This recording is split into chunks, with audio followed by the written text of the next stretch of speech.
Hola, soy yo, Vicky, otra vez.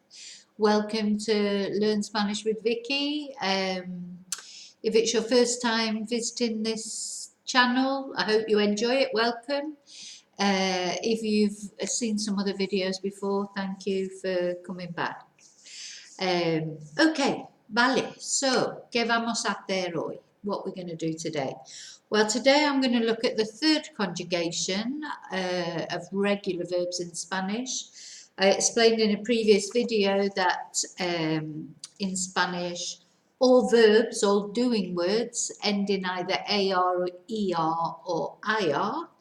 And we have looked in previous videos at the endings for the first two conjugations, AR verbs and ER verbs. And today we're on the last conjugation in the present tense, regular verbs. In other words, verbs that follow a pattern. And these are IR verbs. So all of these verbs end in IR in their original form. In other words, in their infinitive form. So if you have the Break the Language Barrier book, we're looking at page 41.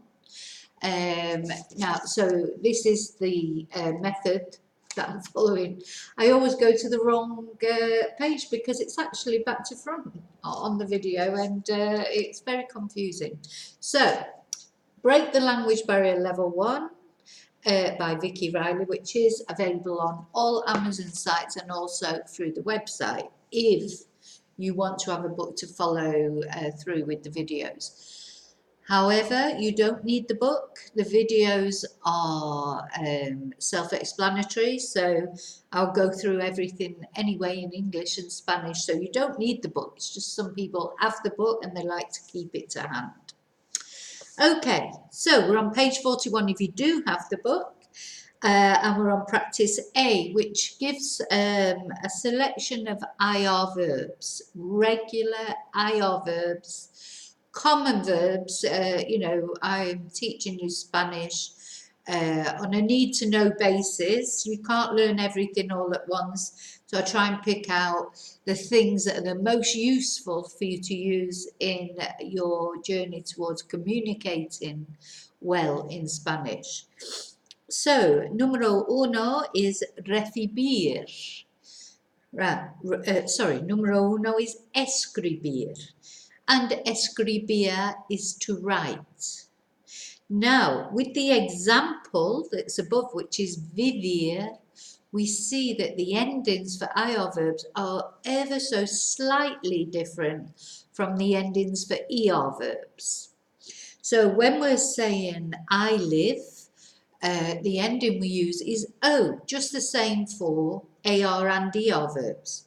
So I live will be vivo. Now remember, we have to take off the IR first. That gives us the stem or the root of the verb, which is vive. So we have 6 vives for the 6 different grammatical persons. So remember, it's first person singular, I, second person singular, you, third person singular, he or she, first person plural, we, second person plural, yous or you lot, and the third person plural, they. That is the order of grammar, whichever verb we do in whichever tense, whether it's regular, irregular, past, present, future, we will always conjugate a verb in that order. First person singular, second person singular, third person singular, I, you, he, she, it. First person singular, first person plural, second person plural, third person plural. We use they. So with this verb vivir, we're taking off the IR, gives us vive. First person singular, vivo, I live. Second person singular, vives, you live. Third person singular, vive, he, she, or it lives. They're the same as ER verbs. Those endings OSE, so far, todo igual, all the same as the ER verbs. The two that are different are the we, first person plural. So instead of emos, E-M-O-S, that we had for ER verbs, we've now got emos, I-M-O-S. So vivimos, we live. And then the yous, the you plural, you lot, we have, it is different too. So instead of es that we had for er verbs, it's is, with an accent on the I. And then, but then when we go to the third person plural, they live, we're back to the same ending as the er verbs. En, viven.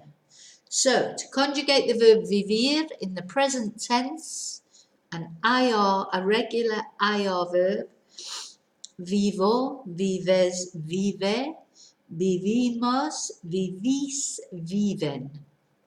Yes, that's it. We've done it. We've conjugated it. And so once we know what the endings are, we can make sentences, which we'll be doing shortly. Let's just go through the other verbs here. So escribir, número uno. Escribir is to write. So when we conjugate it, we'll have escribo, escribes, escribe, escribimos, escribís, escriben. My recommendation always to learn verb endings. Take these verbs, write them out, write the conjugations out. Repeat them, say them over and over again, which seems sort of long-winded and old-fashioned, but really is the only way to make them stick. Número dos, recibir, to receive. Recibo, recibes, recibe. Recibimos, recibís, reciben. Remember this th sound, only in Spain, not in South America. If you're learning Spanish for South America, that is recibo, not recibo. Recibo, recibes, recibe, etc. Then we have cubrir. Cubrir is to cover. So we have cubro, cubres, cubre, cubrimos, cubrís, cubren. Subir.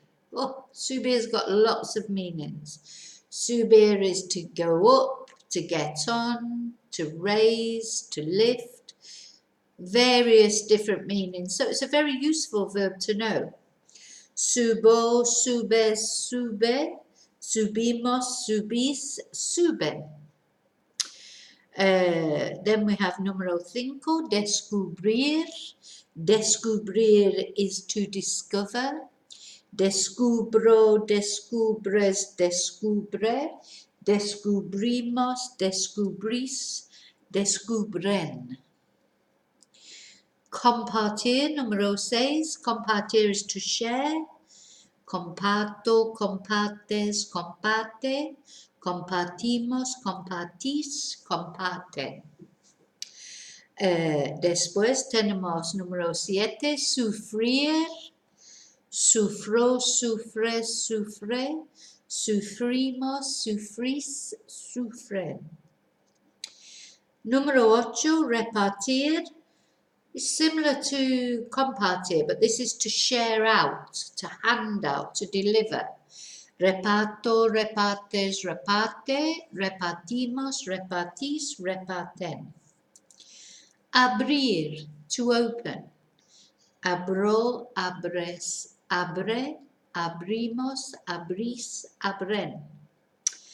Then we have discutir, which is to argue or to discuss. So obviously arguing and discussing is the same in Spanish. Discuto, discutes, discute, discutimos, discutís, discuten. So sí, muy bien. Good idea to try and learn these endings just like learning times tables. Repetition, write them out, say them out loud. The more you say them or the more you repeat them, the more you will remember them. And obviously they need to just roll off the tongue in the end.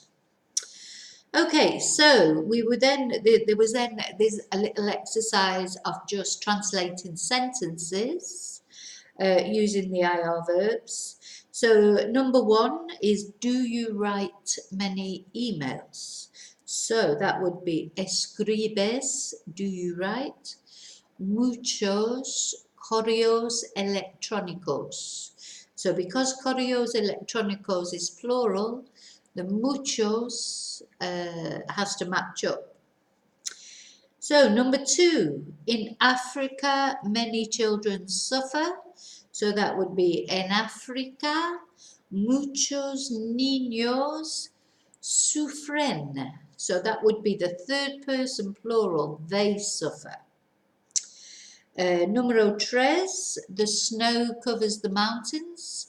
So that will be la nieve. That's an exception, nieve. It ends in E, but it's actually feminine. Cubre las montañas. Número cuatro, I get on the train to in Barcelona. So I get on will be subo, and the train will be el tren, and in Barcelona, en Barcelona. Y número cinco, we always discover the truth in the end. Siempre descubrimos la verdad al final. So now the siempre, I'm going to be looking at that in a video very shortly. Siempre is an adverb of frequency. In other words, it tells us how often we do things, always. So now there are no rules for where you put these adverbs of frequency, no hard and fast rules. So you could say siempre descubrimos, or descubrimos siempre, or put it at the end, descubrimos la verdad al final siempre. There isn't really a hard and fast rule. Personally, I think it always sounds better at the beginning, but really it's not wrong to put it in other places. And then número seis, the teacher hands out the exams. El profesor o la profesora reparte los exámenes.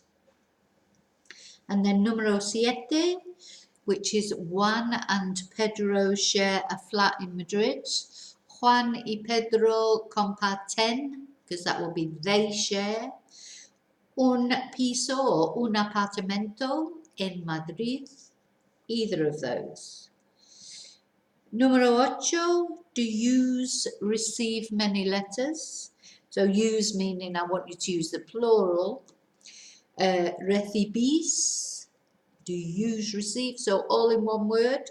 Recibís muchas cartas. So again, because cartas are feminine plural, so muchas has to coincide.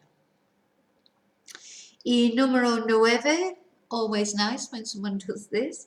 Siempre abre la puerta para mí. So this is, he always opens the door for me. So again, I would put the siempre first, but you may have put it somewhere else, and that's fine.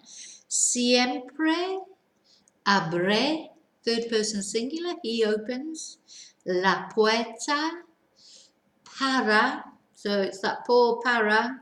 This one is a para. There will be a video on por and para at some point in the future, but it's quite complex. But whenever it's for me, doing something for somebody,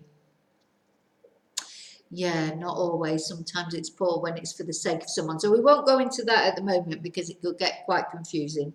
But this is para mí, and the me is mi with an accent over the I. That is a pronoun.